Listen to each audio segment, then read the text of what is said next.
एक एक कवि की बात बता रहे थे भाई चांद जी, अपने नहीं बता रहे थे। अपनी औकात पर तब आऊँगा, पहले इनकी औकात बताऊँगा।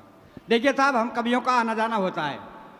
मैं एक बार झांसी कवि सम्मेलन में गया, मुझे पता नहीं था कि चांद जी का निवास स्थान झांसी है। एक इनके भाई और दोस्त थे मेरे कवि, उन्होंने कहा यार भाई साहब चांद जी के घर चल रहे। मैंने कहा चलो भाई साहब। तो हम जैसे ही चांद जी के घर पहुँचे, मुझे पता नहीं था इनके घर में गृह युद्ध छिड़ रहा है। एक सप्ताह से गृह युद्ध छिड़ा हुआ था। इनकी धर्मपत्नी इनसे बात नहीं कर रही। जैसे ही हम पहुंचे, इन्होंने कहा आज मेरी इज्जत कैसे रहे, डीगिया जी आए हैं, घरवाली बात नहीं कर रही है। पर कभी थे साहब, बड़ी बुद्धि से काम लिया। जैसे ही हम बैठे और घरवाली को आवाज लगाई, बोल जरा डीगिया जी आए, पानी लाना। घरवाली गुस्से में थी, बोली बोल बुरा क्यों घड़ा में। ये कभी थे, बुद्धि से काम लिया। बोल घड़ा कहाँ है, बोल घर में। अरे बोल घर कहाँ है, के रसोईया में। अरे बोल रसोईया कहाँ है, के गांव में।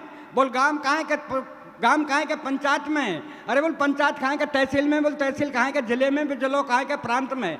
अरे बोल प्रांत कहाँ है, के भारत में। बोल भारत कहाँ है, के एशिया में।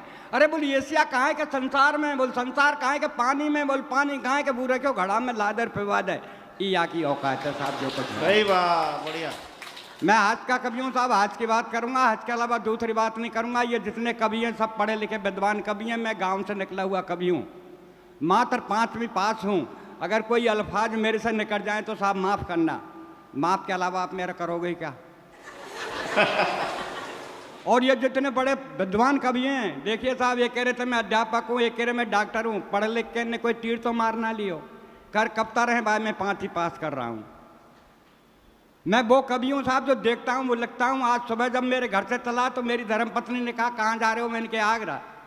बोल ठीक है चले जाना, थोड़ा सा डिनर कर जाना। मैंने कहा पगली डिनर तो शाम के भोजन को कहते हैं। घरवाली बोली शाम कोई दरिया तो है ही, और खास के तेरे लिए रखा है। मैंने कहा क्यों? बोल रहा था इसमें कुत्ता मुँह देखो, मुझे फेंकना पड़ता है, इसलिए आप डिनर ही कर जाओ। भाई साहब वो बस अड्डे पाया, कंडक्टर बुरी तरह चिल्ला रहा, बाबा कहाँ जाएगा, बाबा कहाँ जाएगा। मैंने गुस्से में कह दिया स्वर्ग जाऊंगा, ले चलेगा क्या? ड्राइवर बोले बोल बाबा आ मेरे पहिया के नीचे, तुझे आज ही स्वर्ग पहुंचा दूं। मैंने ड्राइवर से कहा ड्राइवर तेरे 64 दांतों को तोड़ दूंगा। कंडक्टर बोले बुड्ढे क्यों झूठ बोलता है, कहाँ इसके 64 दांत? मुझे पता है बीच में तू भी तो बोलेगा। तो 32 तेरे और 32 इसके। भाई साहब भरतपुर बस अड्डे पाया, एक भिखारी आया मेरे से बोला बाबूजी बाबूजी। मैंने बोल क्या बात है? बोल 2 रुपये दे दो। मैंने क्या करेगा? बोल चाय पीऊँगा। अरे मैं कम वक्त चाय 2 रुपये की आती है, चाय तो 5 रुपये की आती है। अगर मांगता तो मेरे से 5 रुपये मांगता। भाई साहब भिखारी का जवाब देखिए। भिखारी हाथ जोड़ के मेरे से बोला बाबूजी जाकी जैसी हैसियत होए हम बापे ऐसे ही पैसा मांगे। मुझे पता नहीं था भाई चांद जी उसी बस में बैठे थे मेरे पास में। मैंने भिखारी से कहा भाई साहब इनसे ले ले। तो भाई साहब भिखारी ने चांद जी को ऊपर देखा, नीचे देखा और फिर हाथ जोड़ के मेरे से बोला बाबूजी।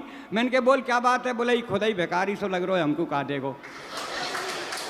और भाई साहब जब मैं आपके ठीक आगरे में आया तो मुझे किसी ने नज़र उठा करके नहीं देखा। एक डॉक्टर साहब ने देखा और बोले बोल बाबा कहाँ के हो? मैंने कहा राजस्थान का। कहाँ जा रहे हो? मैंने कहा मैं एक रामकृष्ण कन्या महाविद्यालय है वहाँ कब सम्मेलन है, कविता पढ़ने जा रहा हूँ। बोला आप कवि हो? मैंने कहा हाँ। बोला आप कवि काई क्यों, आप तो बीमार हैं। अरे मैं डॉक्टर साहब मैं बीमार नहीं हूँ। बोल मैं डॉक्टर हूँ, मेरा विश्वास कर। आप में खून नहीं है, खून चेक करा ले। मैं डॉक्टर साहब जब खून नहीं आए तो चेक क्या कराऊँ? अरे बोल ब्लड प्रेशर चेक करा ले। मैं डॉक्टर साहब जब ब्लड ही नहीं है तो प्रेशर कहाँ से होगा? और मैं डॉक्टर साहब ब्लड प्रेशर के बारे में खूब जानता हूँ। जब मैं हाई स्कूल में पढ़ता था मेरा ब्लड हाई था, इंटर किया तो मध्यम रह गया। जिस दिन से घरवाली आई है उस दिन से लो चल रहा है। बढ़िया। लेकिन साहब डॉक्टर साहब नहीं माने, सिरंज उठाई मेरे लगाई डॉक्टर साहब के पसीना में। डॉक्टर साहब क्या हुआ? बोले भाई साहब खून ही नहीं मिला।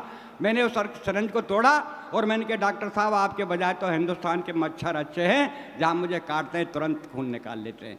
भाई साहब माफ़ करना, कोई डॉक्टर हो, आप में भी डॉक्टर हो, मैं तो अपने राजस्थान के डॉक्टरों की कविता पढ़ रहा हूँ। ये बात अलग है कि राजस्थान में हूँ तो उत्तर प्रदेश के डॉक्टरों की कविता पढ़ रहा हूँ। एक मरीज का दाहिना पैर कटना था, जयपुर के अस्पताल में डॉक्टर साहब ने बायां पैर काट दिया। तब 4 पंक्ति आप तक दे रहा हूँ, अच्छी लगे तो आशीर्वाद देना। कि एक मरीज की अंतिम चल रही थी घड़ी, वाह, एक मरीज की अंतिम चल रही थी घड़ी और डॉक्टरों की भीड़ घेरे खड़ी। तो डॉक्टर साहब मरीज से बोले भैया तेरी अंतिम इच्छा वो तो बता जा। मरीज बोला डॉक्टर साहब मेरी अंतिम यही इच्छा कि मेरी जगह तू मर जा। मरीज बोला और डॉक्टर साहब मेरी अंतिम यही इच्छा कि मेरी जगह तू मर जा। तो डॉक्टर साहब हो गए नाराज। मरीज बोला हजूर आप क्यों होते नाराज, मेरी विनती पे दीजिए ध्यान, आप तो इस कलयुग के साक्षात भगवान। डॉक्टर बोला कैसे, मरीज बोला ऐसे कि चौराहे पर हुई हत्या को आप आत्महत्या में लिख सकते हैं, चौराहे पर हुई हत्या को आप आत्महत्या में लिख सकते हैं, और दाहिने पैर की जगह आप बाएं पैर को काट सकते हैं। तो क्या डॉक्टर साहब मेरी जगह आप नहीं मर सकते हैं, क्या डॉक्टर साहब मेरी जगह आप नहीं मर सकते हैं।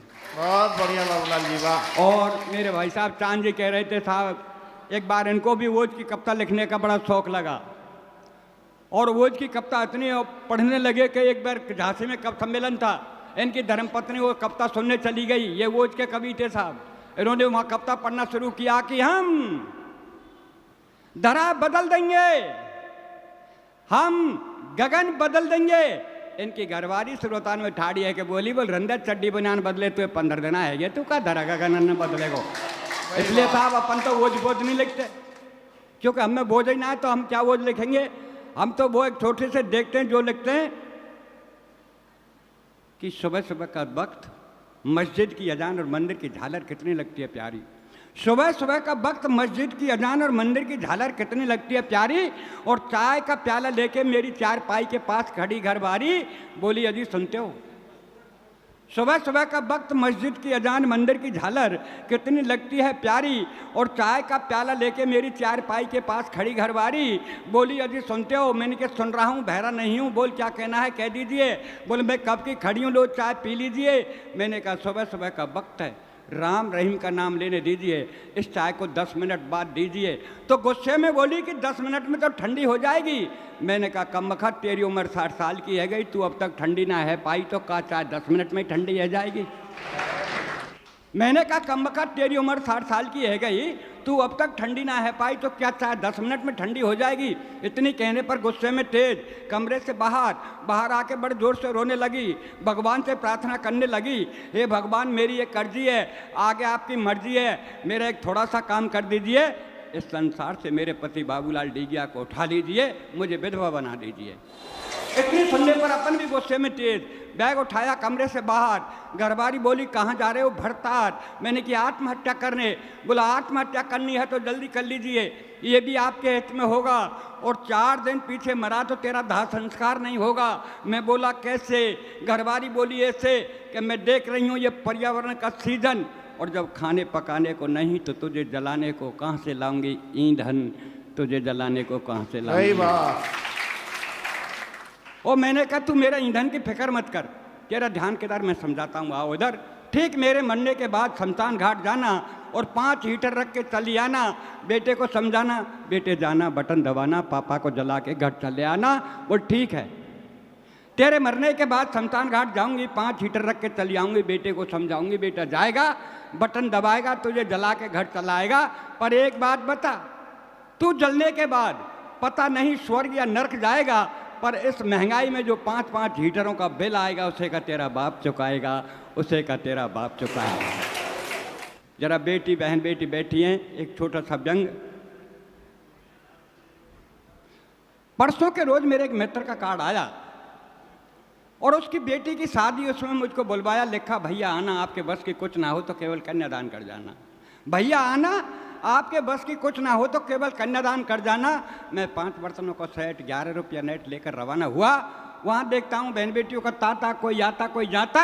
एक कमरे में बबीता और उसकी सहेली, पास में बैठी थी दुल्हन नई नवेली, उसी कमरे में मुझे बिठा दिया।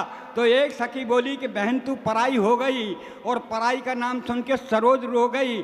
तो देख ये हाल, और वो दुल्हन बोली तत्काल, बोल बाबरी तू क्यों रो रही है, मैं कोई हमेशा को नहीं जा रही हूँ, आज सुहागरात कल तल्लाक परसों यहीं आ रही हूँ, आज सुहागरात कल तल्लाक परसों यहीं आ रही हूँ। क्योंकि आज का इंसान भीतर से कटवीस और ऊपर से थान, आज का इंसान भीतर से कटवीस और ऊपर से थान। जाते जाते एक छोटा सा व्यंग कि मेरा 6 वर्षीय बच्चा दौड़ता हुआ मेरे पास आया और बोला, बोले पापा पापा गजब हो रहा है, पापा पापा गजब हो रहा है, अपनी कॉलोनी में जलने वाला रावण अब की बार नहीं जल रहा है। मैंने कहा नहीं बेटे, रावण जलेगा, ऐलान हो चुका है, पर वो ऐसे वैसे नहीं, राम के बाण से जलेगा। बोले पापा सच मान, रामचंद्र जी खूब चला रहे हैं बाण, फिर भी नहीं जलने श्रीमान। तो बच्चे को लेकर साथ में रामलीला मैदान में आया, देखकर दृश्य में भी चकराया। राम चला रहे थे बाण, रावण के चेहरे पर मुस्कान, उनके मुख से एक ही आवाज़, मैं नहीं जलूंगा आज। तब एक सज्जन भीड़ में से धारता हुआ रावण को पुकारता हुआ बोले, रावण तू नहीं जलेगा तो क्या तेरा बाप जलेगा, तेरे बदन में लगे पटाखों से हम लोगों को मजा आएगा। रावण घुर्राया, 10 शीशों को उसकी तरफ घुमाया और बोला, बोल मूर्ख तू कहाँ से आ रहा है, मुझे हर साल जलता देखता है फिर भी तेरा पेट नहीं भरता है, और अगर तुझे जलना ही देखना है तो तू तेरा पूरा भारत देश देख ले, आज संप्रदाय की आग में जल रहा है, जलना ही देखना है। तब चड्डी लेकर अगर सहारा, भाई साहब ही को हटा दे अगर, तब चड्डियों का लेकर सहारा मैं ऊपर तक चढ़ा और धीरे से रावण के कान में कहा, भैया रावण जल जाओ, ये जनता परेशान है, दिल मत दुखाओ। रावण बोला, मुझे बेवकूफ़ मत बनाओ, आप अपने घर जाओ। मैं बोला क्यों? रावण बोला यूँ, अध्यापक परीक्षार्थी परीक्षाओं के समय में, रोडवेज वाले शादियों के दिनों में, सूरज हमेशा सर्दियों में, बिजली वाले गर्मियों में, ये वक्त आने पर नहीं मानते, ये एक एक साल में 4-4 बार करते हैं, इसलिए दशहरे का दिन है आज हम भी हड़ताल करते हैं। मैंने कहा भैया तेरा मांग पत्र हो तो मुझे बताओ, मैं रामचंद्र जी से आपका समझौता कराता हूँ कि रामचंद्र जी से, मानव है, मानवता आपकी जात है, मुझे रामचंद्र नहीं राम के भक्तों से शिकायत है जो बिना कारण मुझे हर साल जलाते हैं।